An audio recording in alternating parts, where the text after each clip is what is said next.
Lucent study YouTube channel पर आप सभी का स्वागत है। I am Kajal doctor. तो उत्तर प्रदेश की सबसे पहले बात करते हैं कि उत्तर प्रदेश की मिट्टियों को कितने भागों में विभाजित किया गया है। तो उत्तर प्रदेश की मिट्टियों को प्रोवाडिया, कृष्ण एवं मुखर्जी के विश्लेषण के आधार पर 2 भागों में विभाजित किया गया है। कौन कौन से हैं वो भाग? सबसे पहला भाग है गंगा के विशाल मैदान की मृदाएं। गंगा के विशाल मैदान की मृदाएं और दूसरा है दक्षिण पठारी भाग की विशेष बुंदेलखंडीय मृदाएं। पहली है गंगा के विशाल मैदान की मृदाएं और दूसरी दक्षिण पठारी भाग की विशेष बुंदेलखंडीय मृदाएं। तो सबसे पहले हम गंगा के विशाल मैदान की मृदाओं की बात करेंगे। तो गंगा के विशाल मैदान की मृदाओं को 2 भागों में विभाजित किया गया है, बांगर या पुरानी जलोढ़ मृदा और दूसरे खादर या नवीन जलोढ़ मृदा। बांगर या पुरानी जलोढ़ मृदा, खादर या नवीन जलोढ़ मृदा। तो सबसे पहले मैं बात करूंगी बांगर या पुरानी जलोढ़ मृदा की। तो बांगर जो मिट्टी है, बांगर या पुरानी जलोढ़ मृदा जो है, इसको अन्य किन किन नामों से जाना जाता है? तो बांगर मिट्टी को दोमट, मटियार, बलुई दोमट, भूड़ या पुरातन काप। दोमट, मटियार, बलुई दोमट, भूड़ या पुरातन काप, इन नामों से बांगर मिट्टी को जाना जाता है। अब मैं बात करूंगी, नेक्स्ट पॉइंट है हमारा कि बांगर मिट्टी में कौन कौन से पदार्थ अधिक मात्रा में पाए जाते हैं। तो बांगर मिट्टी में चूना और फास्फोरस की तो अधिकता पाई जाती है, चूना और फास्फोरस की अधिकता पाई जाती है, और कमी नाइट्रोजन, पोटास और जीवांश की कमी पाई जाती है। बांगर मिट्टी में चूना और फास्फोरस की अधिकता पाई जाती है और नाइट्रोजन, पोटास और जीवांश की कमी पाई जाती है। तो अगला पॉइंट है हमारा कि उत्तर प्रदेश की बांगर मिट्टी को उत्तर प्रदेश के पूर्वी भाग में किस नाम से जाना जाता है? बांगर मिट्टी को उत्तर प्रदेश के पूर्वी भाग में किस नाम से जाना जाता है? तो पूर्वी भाग में उत्तर प्रदेश की बांगर मिट्टी को उपरहार नाम से जाना जाता है। उत्तर प्रदेश के पूर्वी भाग में बांगर मिट्टी को उपरहार नाम से जाना जाता है। तो यहाँ तक आपको समझ में आया बांगर मिट्टी के नाम, किन किन नामों से जाना जाता है, कौन कौन से पदार्थ पाए जाते हैं बांगर मिट्टी में, ये सब आपको समझ में आया होगा। देखिए नेक्स्ट पॉइंट है हमारा, हमने पहले बांगर मिट्टी की बात करी थी, अब हम खादर मिट्टी की बात करेंगे। बांगर के बारे में आपने जाना था, अब खादर के बारे में जानेंगे। खादर मिट्टी को अन्य किन किन नामों से जाना जाता है? तो खादर मिट्टी को नूतन काप, बलुआ, सिल्ट बलुआ, दोमट मटियार। नूतन काप, बलुआ, सिल्ट बलुआ और दोमट मटियार अन्य नामों से जाना जाता है। पहले में क्या था कि बांगर मिट्टी को दोमट और मटियार, अलग अलग मिट्टियाँ थीं, दोमट और मटियार, इसमें ये एक ही मिट्टी है, दोमट मटियार। तो नूतन काप, बलुआ, सिल्ट बलुआ और दोमट मटियार, खादर मिट्टी को इन 4 नामों से जाना जाता है। अब मैं बात करती हूँ कि खादर मिट्टी में कौन कौन से पदार्थ पाए जाते हैं। तो खादर मिट्टी में चूना, पोटास, मैग्नीशियम और जीवांशों की अधिकता पाई जाती है। अधिक मात्रा में पाए जाते हैं, पर्याप्त मात्रा में चूना, पोटास, मैग्नीशियम और जीवांश की अधिकता पाई जाती है। और कमी, खादर मिट्टी में कमी नाइट्रोजन, फास्फोरस और ह्यूमस की कमी पाई जाती है। बांगर मिट्टी में क्या था कि फास्फोरस और चूना की अधिकता पाई जा रही थी, नाइट्रोजन, पोटास और जीवांशों की कमी पाई जा रही थी। इसमें उसके विपरीत है, इसमें फास्फोरस की कमी पाई जा रही है और बांगर में अधिकता पाई जा रही थी। तो चूना, पोटास, मैग्नीशियम और जीवांश की अधिकता पाई जा रही है और नाइट्रोजन, फास्फोरस और ह्यूमस की कमी पाई जा रही है। तो यहाँ तक आपको समझ में आया। देखिए बांगर मिट्टी जो है खादर की अपेक्षा कम शक्तिशाली होती है। खादर मिट्टी बांगर की अपेक्षा अधिक शक्तिशाली होती है। खादर मिट्टी जो है हमारी, वो नदियों के बाढ़ वाले क्षेत्र में पाई जाती है। खादर मिट्टी नदियों के बाढ़ वाले क्षेत्र में पाई जाती है। खादर मिट्टी हल्के रंग की होती है और महीन कणों की होती है, छिद्रयुक्त मिट्टी होती है खादर मिट्टी, और बांगर की अपेक्षा अधिक शक्तिशाली होती है। से पहले बांगर और खादर की बात करी थी, बांगर मिट्टी और खादर मिट्टी की बात करी थी। अब हम लाल और काली मिश्रित मिट्टी की बात करेंगे, लाल और काली मिश्रित मिट्टी। तो लाल और काली मिश्रित मिट्टी किन किन उत्तर प्रदेश के किन किन जिलों में पाई जाती है? तो झांसी, मिर्जापुर, प्रयागराज, सोनभद्र। झांसी, मिर्जापुर, प्रयागराज और सोनभद्र में लाल और काली मिश्रित मिट्टी पाई जाती है।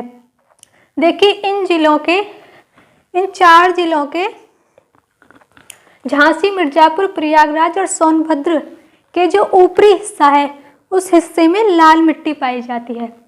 इन जिलों के ऊपरी हिस्से में लाल मिट्टी पाई जाती है और नीचे वाले पार्ट में, इन 4 जिलों के नीचे वाले पार्ट में 2 प्रकार की मिट्टी पाई जाती है। कौन कौन सी? परवा और राकड़।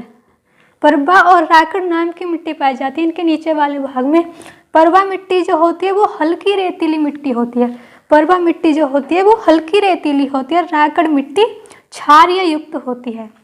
परवा मिट्टी हल्की रेतीली और राकड़ मिट्टी क्षारीय होती है। देखिए आगे बात करती हूँ मैंने आपको फर्स्ट लेक्चर में बताया था कि भावर और तराई का क्षेत्र। भावर क्षेत्र वह होता है जो कंकड़ पत्थरों से निर्मित होता है, तराई का क्षेत्र जो दलदला होता है।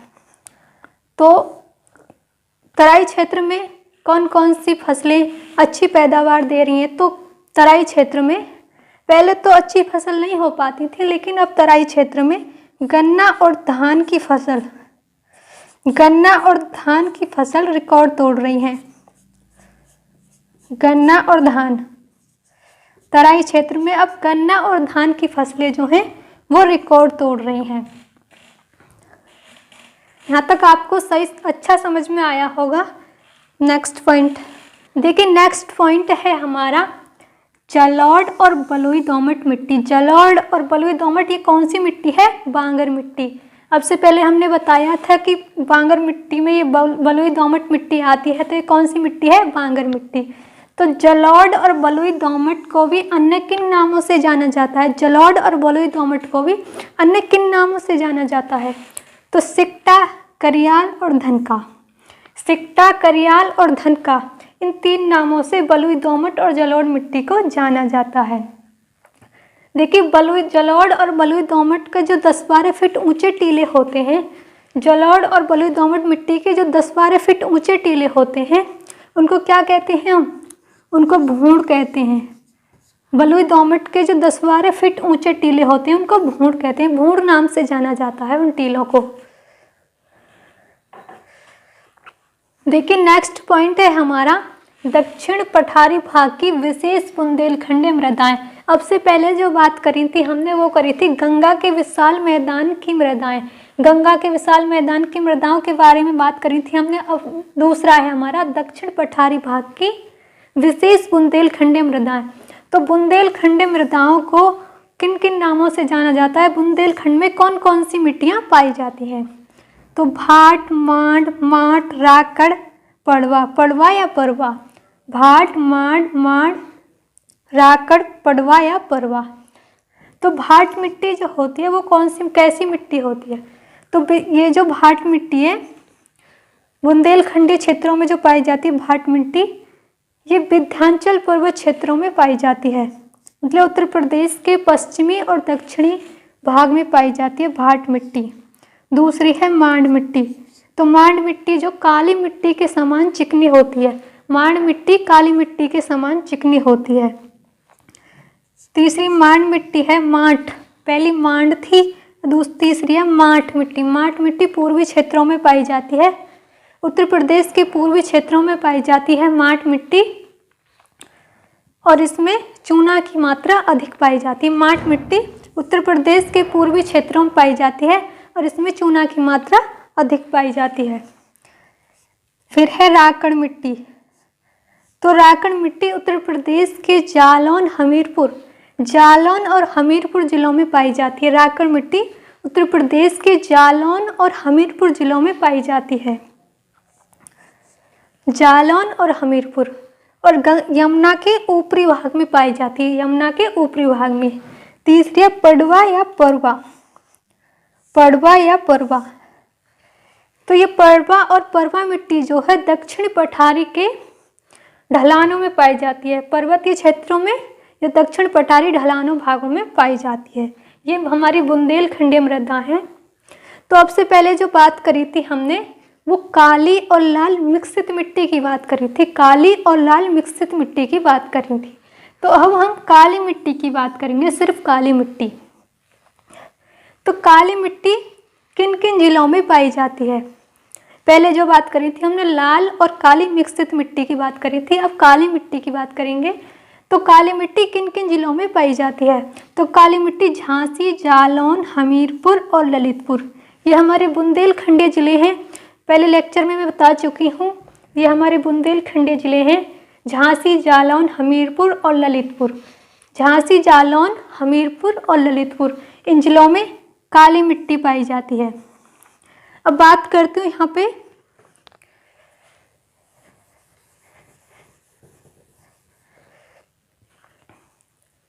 यहाँ पे फसल कौन कौन सी चीज़ की होती है, कौन कौन सी फसल उगाई जाती है बुंदेलखंड में। तो चना, गेहूँ, अरहर और तिलहन, ये 4 प्रकार की फसल होती हैं बुंदेलखंड में। काली मिट्टी में कौन कौन सी फसल उगाई जाती है? चना, गेहूँ, अरहर और तिलहन, 4 प्रकार की फसलें उगाई जाती हैं। तो आज का लेक्चर हमारा यहीं पर ख़त्म होता है। Thank you so much watching this video.